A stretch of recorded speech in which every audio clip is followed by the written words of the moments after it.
Hello Aquarius, Sun, Moon, Rising, and Venus signs. Kamusta kayo? Sana po'y nasa mabuti kayong kalagayan. Welcome back po sa Star Tarot. Kung bago kayo rito, welcome din kayo. Thank you sa inyong support. I truly appreciate it. God bless you all. False person, Aquarius, mag-iingat kayo. This is a warning for you na baka mayroong mga tao dyan na mapagpanggap, pretentious, at saka, alam mo yun, yung kala ninyo sincere siya sa'yo, pero yung pala ay hindi. Okay? So, be careful. You never know. Baka nandiyan lang yan sa paligid ninyo.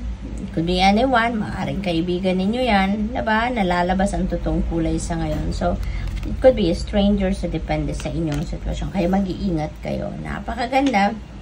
Yung sun and wealth. Merong windfall of money na dadating. At mukhang marami-raming pera ito that could come from various sources. Baka galing yan sa panalo, sa lottery, panalo sa STL, panalo sa mga game of chance, panalo sa raffle, baka ang iba sa inyo naglalaro din ng casino, baka dyan yan manggagaling. It could come from various sources, but definitely this is a windfall of money.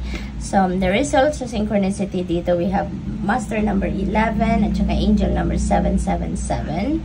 So, I suggest you please look up for the meaning of those numbers po for more guidance. Okay?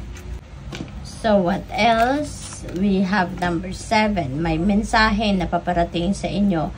Maaring this is through sulat na dadating or baka email ito or that could be messages sa inyong social media accounts. We have number 9, change. May pagbabagong magaganap sa buhay ninyo. This could be pagdating sa pangkaperahang aspeto kasi meron tayong sudden wealth. So, this could be a big amount of money na dadating, diba? So, maaaring magbabago na ang inyong sitwasyon, pangkaperahan. At, maaari din na relocation ito, change of place of residence, change of home. Maaari din ang iba sa inyo magbabago ng employer, magbabago ng opisina, yung mga ganon, ano? So, definitely, there is travel involved dyan, no? Sa change energy. We have expectation, number 28. Maaring you are setting your expectations din sa ngayon. Depende sa kung ano yung gagawin siguro ninyo, ano yung mga plano ninyong gawin, ano yung mga projects na upcoming ninyo. Maybe you are setting your expectations on those areas. We have number 15, lovers. Ayan. So, ang iba sa inyo, Aquarius, maybe you are focusing on your love life sa ngayon. Possible na may mga discussions dito about pag-aasawa siguro, pagsisettle down, pagsisimula na ng pamilya, for those na meron ng established na relationship. Kung hindi naman, baka kayo ay may nililigawan or meron nandidigo sa inyo and maybe you are going to enter a love and romantic relationship na sa ngayon. So, baka maging official na kayo ng person ninyo. Number 34, baka katrabaho ninyo ito, no? So, yung ninyo, yung person ninyo, baka kasama ninyo sa trabaho. Maaari din na yung sulat na to or communication na to ay matatanggap ninyo could be coming from your trabaho. Baka may offer sa inyo ang in-applyan ninyong trabaho, no? We have number 36, distant horizon. So, yung travel ninyo siguro malayo, no? So, this could be international travel for some of you, Aquarius. So, good luck po. 17, gift. Napakaganda. May regalong matatanggap kayo, no? Gold, yung golden, yung box ng regalo. So, maaaring ang regalong ito napakahalaga, very, very precious. At saka, siguro this is a gift wherein maaring pera din ito, no? Maaring pera din ito. Malaking pera, maaring ganun. Or, isang importanteng regalo.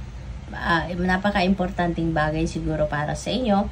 Or kung hindi man ito tangible gift, baka ito ay non-tangible. So, that could be opportunity. Maaring oportunidad, golden opportunity, siguro ang paparating.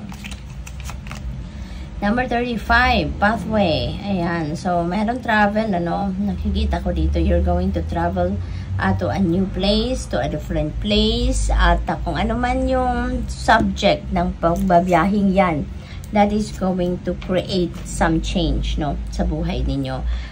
Kasi maraming butterfly, so that butterfly resonates with transformation. So, kung baka talaga to relocation, ano, change of place of residence, change of work, maaaring ganon. Ito, parang matagal nyo na itong plinano, matagal nyo na itong gustong gawin, pero siguro in the past, hindi kayo nagkakaroon ng opportunity para magawa yan, and ngayon pa lang kayo magkakaroon ng opportunity para maisakatuparan ang gusto ninyong gawin na yan, ano?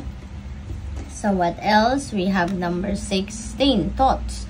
Ayan, at yan ang pinag-iisipan ninyo. Yung pa rin pinagdidiskartehan ninyo sa ngayon. Maaring you are making final plans na sa ngayon kung paano nyo sisimulan, paano ninyo gagawin, or kailan kayo magsisimula, no? At maaring may kasama kayo dito, baka you are collaborating with a woman, no? May woman dyan sa likod niya.